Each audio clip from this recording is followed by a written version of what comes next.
Buenas tardes, profesora. Esta presentación tiene como tema central los movimientos obreros en la Argentina y corresponden al módulo 2 de Historia Argentina 3. Para poder comenzar a explicar el tema, voy a hacer una pequeña introducción. Para explicar el surgimiento de los movimientos obreros en la Argentina, inevitablemente debemos hacer referencia al contexto político, económico y social en nuestro país a finales del siglo XIX y principios del XX. Desde 1880 en adelante, el Estado Nacional estuvo en condiciones de asegurar las bases del orden social capitalista y la economía del país se incorporó al mercado mundial a través de las exportaciones de productos agropecuarios de clima templado. En esta época, nuestro país se convierte en uno de los mayores exportadores de productos agropecuarios: maíz, lino, avena, trigo, carnes, enfriadas, congeladas y en conservas.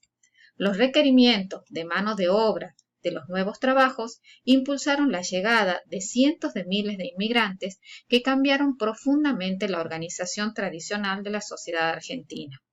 Y su integración con la población nativa planteó problemas que quedaron pendientes de resolución durante muchos años. El estímulo a la inmigración extranjera para otorgar al país la mano de obra necesaria dio lugar a una sociedad cada vez más numerosa y compleja. Entre mediados del siglo XIX y 1930, la Argentina recibió alrededor de 6.300.000 inmigrantes, de los cuales se afincaron en nuestro país más de 3.300.000 inmigrantes. A nuestro país llegó sobre todo inmigración del sur europeo, especialmente de Italia y en alguna menor medida de España. Inicialmente se instalaron en las regiones donde se estaba produciendo la expansión agrícola. Luego, al verse cubiertas las necesidades rurales y no poder acceder a la propiedad de la tierra, se instalaron en los centros urbanos de Buenos Aires y el litoral, provocando un flujo inmigratorio del campo a la ciudad. Esta cuestión implicó el crecimiento de algunas ciudades como Buenos Aires, Bahía Blanca, Rosario, Córdoba y también de algunos polos agroindustriales como Tucumán y Mendoza. Sin embargo, las condiciones laborales de la época eran precarias y las leyes laborales eran inexistentes. La tendencia predominante entre los inmigrantes fue la de organizar asociaciones de intereses. El primer antecedente del movimiento obrero organizado lo encontramos en la Unión Tipográfica Bonaerense en 1878, a través de la cual los obreros se resisten a la reducción de sus salarios y se pronuncian por la huelga. A partir de allí, los reclamos de los trabajadores se hacen sentir en todos los ámbitos.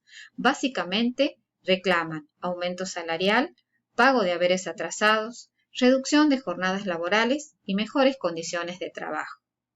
A través de las huelgas, consiguen lo que pretenden, mientras el Estado en esta etapa prácticamente no interviene. Con respecto a las ideologías de los primeros movimientos obreros, debemos decir lo siguiente. Las primeras ideas de los inmigrantes que tienen eco en la clase obrera provienen principalmente del anarquismo y del socialismo. El socialismo promueve la acción política de los trabajadores, se pronuncia en contra del régimen oligárquico imperante en la época, denunciando vicios en la política. De allí que apoya las ligas agrarias porque sostiene que el latifundio en manos de la oligarquía terrateniente es una traba al progreso económico y social. Entre sus acciones promueve la asociación de obreros, la formación de cooperativas de producción y consumo, como también de distintos tipos de asociación cultural.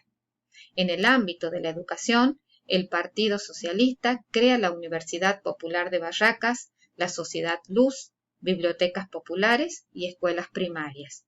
Sobresale dentro de esta corriente la figura de Juan Bautista Justo, fundador del partido en 1896 y del periódico La Vanguardia en 1894. También se destacan personalidades como Nicolás Repetto, Adolfo Dickmann y Alfredo Palacios, quien fuera el primer diputado socialista de América. El anarquismo, por su parte, tiene una influencia primordial en el movimiento obrero. Sus ideas representaban los intereses de los trabajadores y sus luchas se rebelaban contra las injusticias políticas, económicas y sociales que sufría este sector. Aspiraban a cambiar completamente la sociedad. El mensaje anarquista propone la eliminación de toda forma de opresión del Estado, de los patrones y de la Iglesia. El rechazo frontal del Estado y la sociedad constituida, base del mensaje anarquista, parecía adecuarse a la situación de la marginación de los inmigrantes. Eran considerados el grupo de choque, ya que algunos de sus miembros eran partidarios de la acción directa y consideraban que el atentado terrorista constituía el mejor modo de protesta. Otros eran partidarios de la Organización de los Trabajadores para la Transformación Social y participaron activamente en la creación de numerosas entidades gremiales. Por ejemplo, crearon los sindicatos de cigarreros, carreteros, ebanistas, albañiles, yeseros y marmoleros. En cuanto a los conflictos que se suscitaron entre el Estado y el movimiento obrero, debemos decir lo siguiente. En los primeros años del siglo XX, el movimiento obrero argentino era ya una realidad y hace su irrupción en la escena nacional. El Estado, para limitar su actuación, comienza a tomar medidas represivas y en 1902, durante el segundo gobierno de Roca, dictó la ley de residencia que autorizaba al gobierno a expulsar del país a los extranjeros que se considerasen peligrosos. En consecuencia, la Federación Obrera Argentina decreta una huelga general en el año 1902.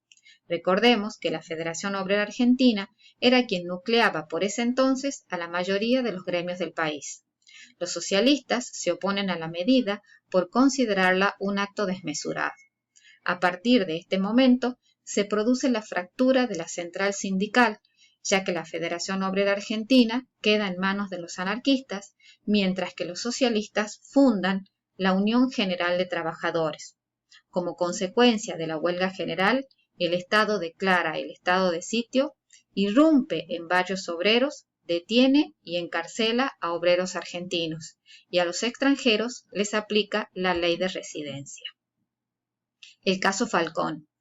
Entre 1902 y 1910 tuvo lugar el período de mayor agitación social de la historia argentina contemporánea.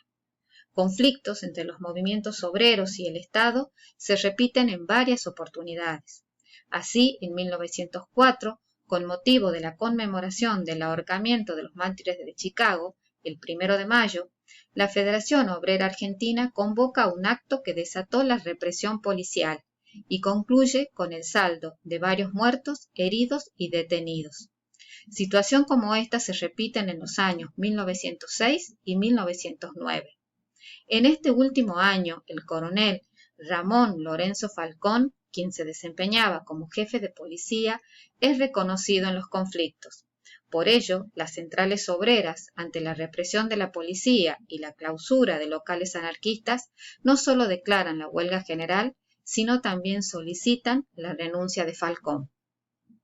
A partir de este episodio, el coronel Falcón es considerado el responsable de la represión de los obreros, lo que desencadena meses después su muerte. El 14 de noviembre de 1909, en oportunidad en que el coronel Falcón se desplazaba en su carruaje, el inmigrante ruso Simón Radowisky le arroja una bomba y provoca su muerte, y la de su secretario personal. Ello ocasiona que el presidente Figueroa Alcorta declare el estado de sitio y ordene la detención de los dirigentes obreros. El autor del atentado, Simón Radowisky, por ser menor de edad, evita la pena de muerte y es condenado a 21 años de prisión en el penal de Ushuaia. Por este hecho es considerado por el ejército como el símbolo de la clase obrera, enemigo de la nación. ¿Qué papel jugaron las mujeres en este conflicto? Apartado especial merece la actuación de las mujeres en el desarrollo de estos conflictos. Lejos de mantenerse al margen de los mismos, podemos afirmar que jugaron un papel importante y un rol activo en el escenario de la política. Es así que tanto el movimiento anarquista como el socialismo impulsan la ampliación de la participación política de las mujeres. Sobresale por su actuación y militancia Alicia Moró de Justo, segunda esposa de Juan B. Justo, fundador del partido. Fue una figura destacada del feminismo y del socialismo. Desde los primeros años del siglo XX se involucró en los reclamos por mayores derechos para las mujeres. En 1902, junto a un grupo de compañeras, fundó el Centro Socialista Feminista y la Unión Gremial Femenina. También fueron activas militantes la primera esposa de Justo, Mariana Cherkov, y sus hermanas Fenia Cherkov y Adela Cherkov. Las unió la militancia, la búsqueda del progreso y el partido. Fueron militantes feministas, luchadoras por los derechos de la mujer trabajadora y por la equiparación de derechos entre hombres y mujeres. Luego de haber desarrollado los temas referidos, podemos citar a modo de conclusiones. Las últimas décadas del siglo XIX y primeras del siglo XX reflejan cómo, a consecuencia del proceso de modernización del país, también se dio origen a una serie de problemas derivados de la formación en la Argentina moderna de una clase trabajadora con organizaciones propias, ideologías definidas, reclamos específicos y mecanismos de protesta. Los movimientos sociales se vinculan entonces con el contexto de crecimiento industrial de la época. Se trató de un período de profunda conflictividad social en la historia argentina contemporánea, dadas las deficiencias de las condiciones materiales de vida de los sectores populares y de la necesidad de proponer soluciones desde el Estado. A través de esta presentación se procuró explicar el surgimiento de los movimientos obreros en la Argentina y la actuación de corrientes como el anarquismo y el socialismo, quienes originaron nuevos planteamientos y demandas sobre los problemas de las clases populares argentinas. Estas corrientes fueron las que en definitiva sentaron las bases para las organizaciones obreras, sindicalistas y gremiales que se formaron con posterioridad. Nada más, muchas gracias.